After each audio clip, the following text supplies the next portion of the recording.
Azim Premji university की nature writing for children को लेके जो पहल है वो करीबन 2 से 3 साल पहले हुई थी। सबसे पहले हमने नेचर राइटिंग फॉर चिल्ड्रन करके एक वेबिनार सीरीज लॉन्च की थी, जिसमें हम उन लेखकों से संवाद और चर्चा करते थे जिन्होंने पर्यावरण या प्रकृति को लेके बच्चों के लिए किताबें लिखी हों। उसकी सफलता के बाद हमने एक दूसरी वेबिनार सीरीज लॉन्च की जिसका नाम था नेचर इन आवर सिटीज। इस सीरीज में हम हमारे इर्द गिर्द जो जीव जंतु हैं, पशु पक्षी, हम उनके बारे में बात करते थे। अब जैसे जंगल में शेर, बाघ, चीते तो हैं ही हैं, मगर हमारे आसपास भी तो हैं गिलहरियाँ, मकड़ी हैं और भी बहुत सारे पक्षी हैं जिनके बारे में हम बात कर सकते हैं। इन 2 वेबिनार सीरीज के सफलता को देखते हुए हमने ये एक जाना कि लोगों में पर्यावरण के बारे में काफ़ी रुचि है, और सिर्फ इस बात की रुचि नहीं है जानने के बारे में, उसके बारे में लिखने की भी बहुत उत्सुकता है।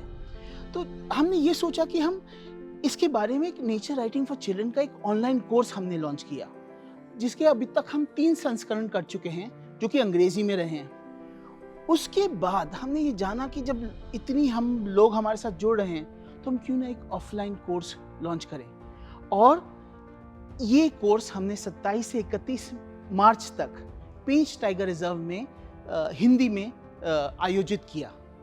इसमें करीबन 27 प्रतिभागी पूरे देश भर से इन्होंने हमारे साथ जुड़े, और तो और हमारे साथ करीबन 6 से 8 मेंटर्स थे। ये सब एक्सपर्ट थे जिन्होंने डिफरेंट अलग अलग फील्ड से उन्होंने हमारे साथ हिस्सा लिया। इस हमारी प्रयोगशाला में लोगों ने न सिर्फ प्रकृति और पर्यावरण को लेकर चर्चा की, बट इस बारे में भी बहुत चर्चा हुई कि हम किस तरह अपने लेखन को सुधार सकते हैं। हमारी इस प्रयोगशाला, हम बहुत भाग्यशाली थे कि हमारी इस प्रयोगशाला में हमारे साथ एकतारा ट्रस्ट से सुशील शुक्ल और शशि शबलोक जी ने हमारी मदद की, और तो और पेंच टाइगर रिजर्व ने भी हमारी बहुत कुछ मदद की इसको आयोजित करने में, और उसका पूरा श्रेय रजनी सिंह जो वहाँ के डिप्टी डायरेक्टर हैं उनको जाता है। तो आइए हम हमारे जो मेंटर्स हैं और पार्टिसिपेंट्स हैं उनसे सुनते हैं कि उनका इस पूरी वर्कशॉप के बारे में क्या विचार थे।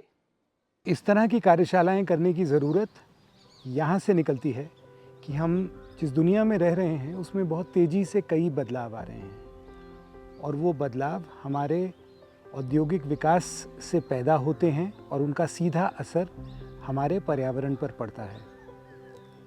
हमारे पर्यावरण से हम हैं क्योंकि उसी सृष्टि ने हमको बनाया है।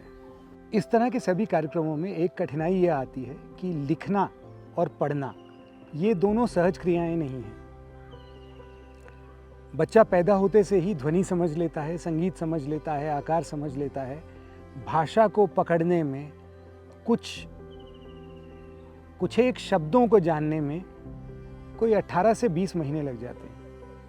एक वाक्य बनाने में 3 साल लग जाते हैं। भाषा में बातचीत करने में बच्चे को 5 साल लग जाते हैं। यानी भाषा हमारे मूल स्वभाव का हिस्सा उतना गहरा नहीं है जितना कलाएं हैं। इसीलिए यह ज़रूरी है कि हम अपनी भाषा को उतना सहज बनाएं जितना कलाएं होती हैं। अक्सर ये लोग पूछते हैं कि भाई पर्यावरण पर लिखना क्यों ज़रूरी है, और इसकी किताबें, कहानियाँ, कविताएं, ये सब साहित्य क्यों ज़रूरी है। और तो ये बात, जैसे विनोद जी की एक कहानी है गोदाम, और उसमें एक मकान मालिक है और उसका एक किराएदार है, और मकान मालिक पूछता है कि तुम्हें पेड़ वाला कमरा क्यों चाहिए, और किराएदार इस बात पर इतना आश्चर्य से भर जाता है कि ये कोई सवाल हुआ कि मुझे पेड़ वाला कमरा क्यों चाहिए।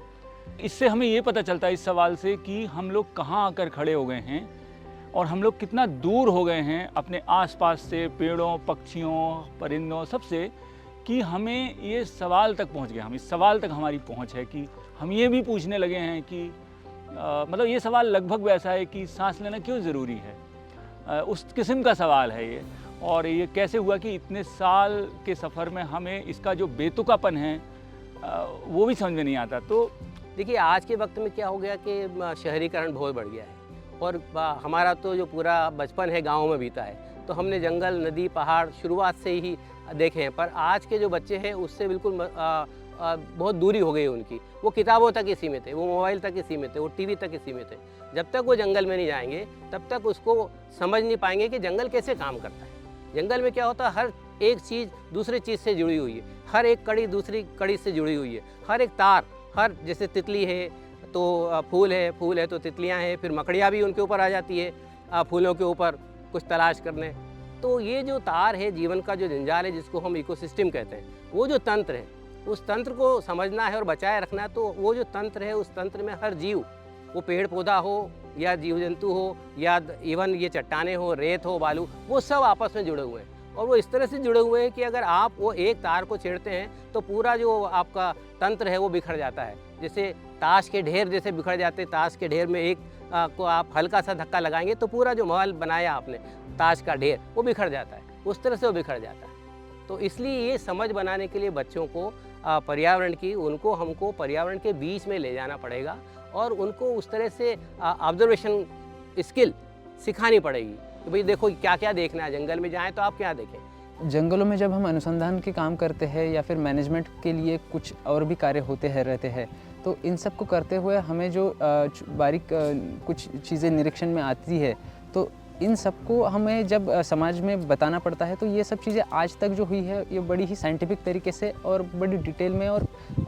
एक अलग ही लेवल पे चलती है। लेकिन हम लेमैन को या फिर आम आदमी को जब समझाने की बात करते हैं तो उसके लिए वो सब चीज़ें उतनी फ्रूटफुल और यूज़फुल नहीं होती है। तो इन तक जो पहुंचाने की ये जब बातें हम उन तक पहुंचाएंगे और उनको जब ये अवेयरनेस आएगा, तभी हम प्रकृति की रक्षा के लिए और एक बेहतर फौज तैयार करना पॉसिबल हो पाएगा। तो इसलिए सब इसमें नेचर राइटिंग का बहुत बड़ा एक रोल है।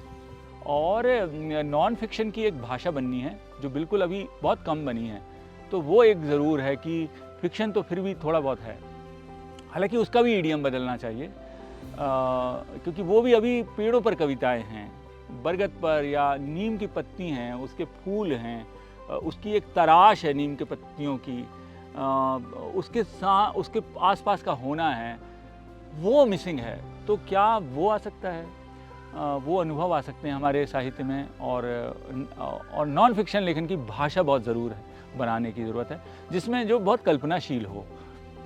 वो हमारी कल्पनाशीलता की कमी है। मैं बार बार कहता हूँ कि कल्पना की बात नहीं करूँ, कल्पनाशीलता की कमी है, रचनाशीलता की कमी है, रचनात्मकता की कमी है, कुछ रचे, क्योंकि बनी बनाई भाषा हमारे पास है नहीं, तो हमें भाषा भी बनानी है। देखिए, पार्टिसिपेंट्स भी अलग अलग जगह से आए हैं, कुछ जर्नलिज्म के हैं, कुछ आर्ट्स के हैं, कुछ साइंस बैकग्राउंड के हैं, कुछ सोशल वर्क के हैं।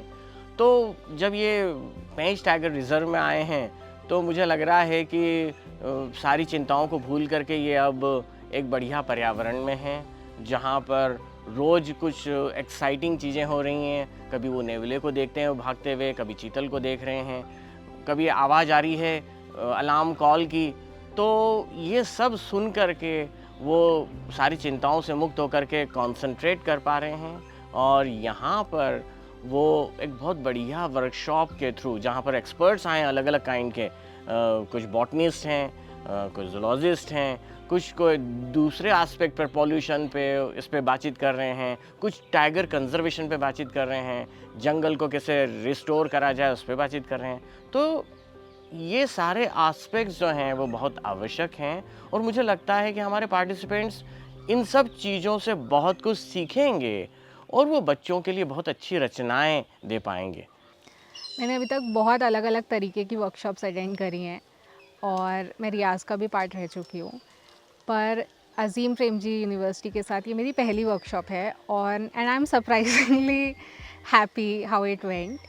हमारे पास इस वर्कशॉप में अलग अलग डोमेन के एक्सपर्ट्स थे। We had Sopan who is expert in writing and how to let out your ideas.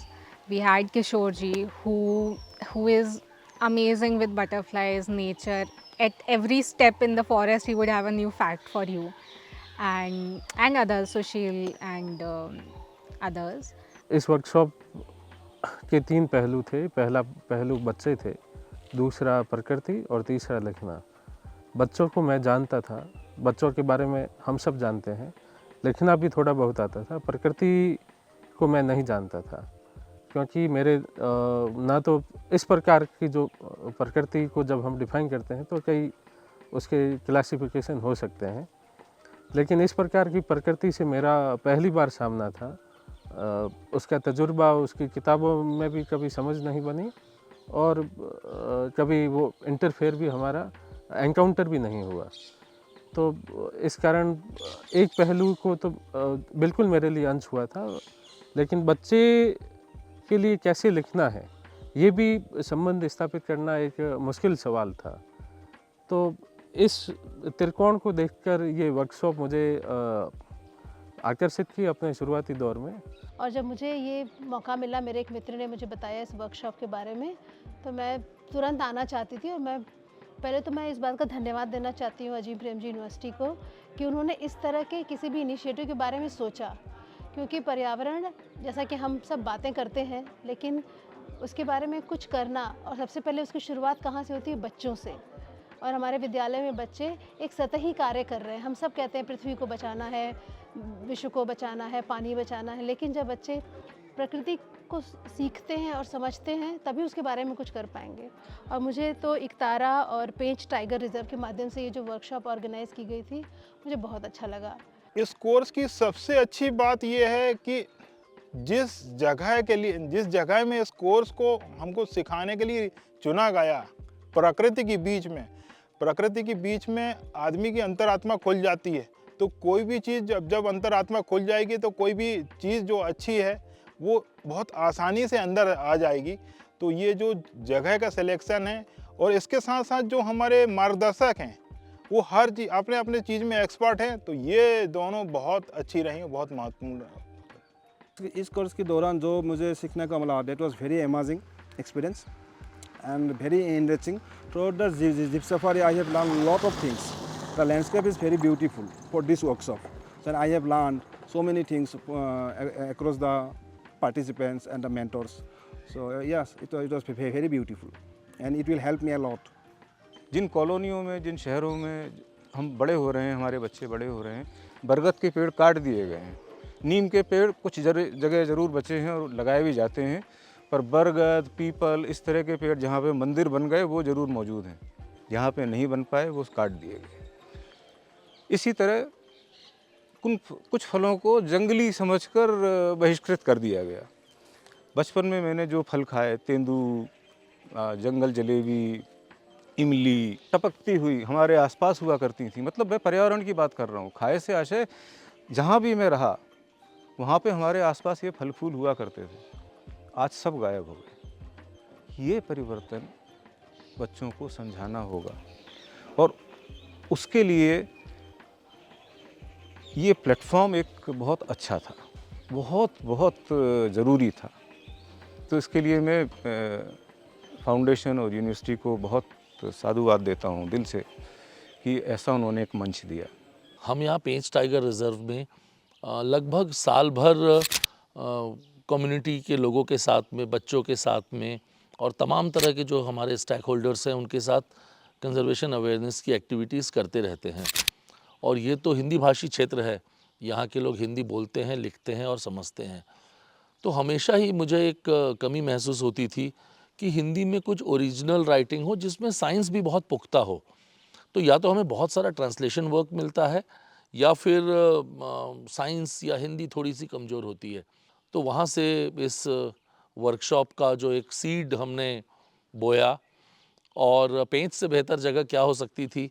तो जब आप किसी ऐसे वेन्यू में रहते हो तो खुद ब खुद आपको बहुत अच्छी थॉट्स आती हैं। शाश्वत जी और सुशील जी पूरे भारत भर से चुन के जो 25 पार्टिसिपेंट लाए, जो बहुत अच्छे लेखक हैं।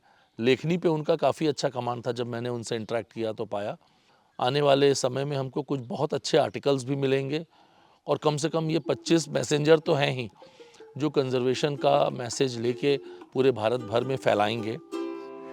जंगल तो भाई जंगल है, कोई बाग नहीं है। जंगल की सर से बेहतर राग नहीं है। जंगल तो भाई जंगल है, कोई बाग नहीं है। पत्तों की सर से बेहतर राग नहीं है।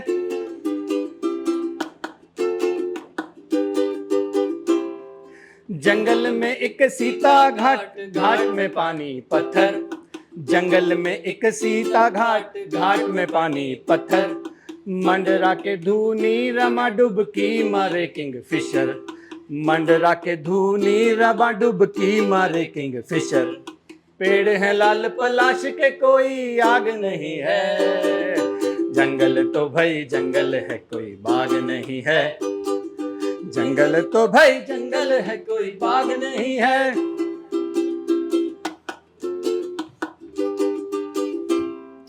हम तुम सोते जगते हैं जंगल कभी ना सोता, हम तुम सोते जगते हैं जंगल कभी ना सोता। जंगल में है मोर नाचे जब उसका मन होता, जंगल में है मोर नाचे जब उसका मन होता। जंगल को भर जंगल देखो केवल बाग नहीं है, जंगल तो भाई जंगल है कोई बाग नहीं है, जंगल तो भाई जंगल है कोई बाग नहीं है।